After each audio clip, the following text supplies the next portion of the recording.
About 8 years ago, we noticed that my mother was having some memory issues. She would come to pick me up at the train station and forget how to get home.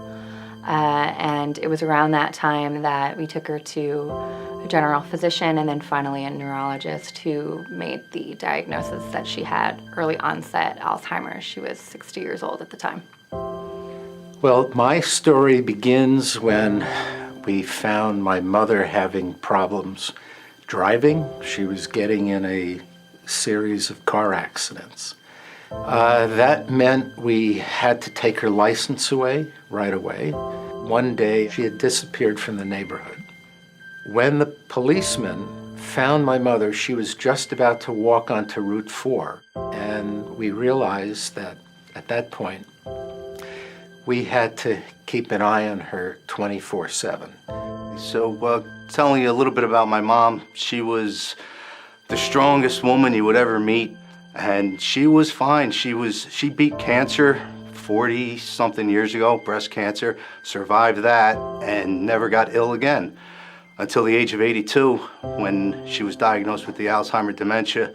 We watched this strong, beautiful woman just start to deteriorate. It takes over someone, and there's really not much you can do about it except support them and be there for them and do the best you can. And I'm not the kind of guy that reaches out and looks for help, but I said to friends, I think even Superman would have made this call. And from the first moment I spoke to the person on the other end of the phone, and she listened for almost an hour, and we talked back and forth for an hour, and she just kept reassuring me that that's what they were there for. We needed to find a assisted living center, and we needed to find one fast. So I called Alzheimer's New Jersey, who listened and then provided me with a laundry list of assisted living centers, and that's ultimately how we ended up finding where my mother lives currently. I called a friend of mine up and asked him what he thought we should do, and he said, first thing you should do is call the local Alzheimer's organization. Gave them a call, and I was on the phone with someone from the organization for almost 2 hours. He wouldn't hang up until he was sure I had everything I needed to go forward.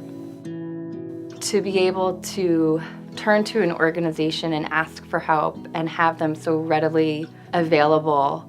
More importantly, to have a network of people who understand. I'm part of the Young Professionals group, and some of the people that I've met through that program who just, the minute you sit down, understand immediately what you're going through.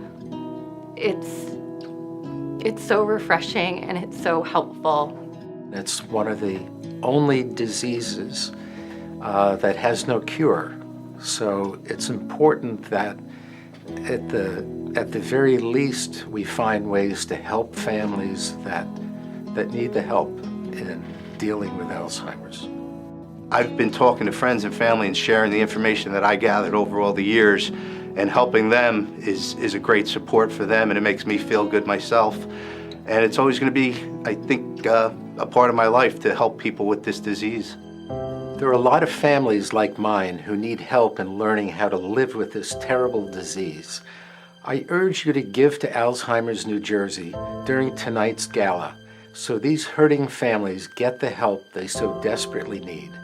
I invite everyone who hears my story to join the fight against Alzheimer's in New Jersey by making a donation to Alzheimer's New Jersey tonight.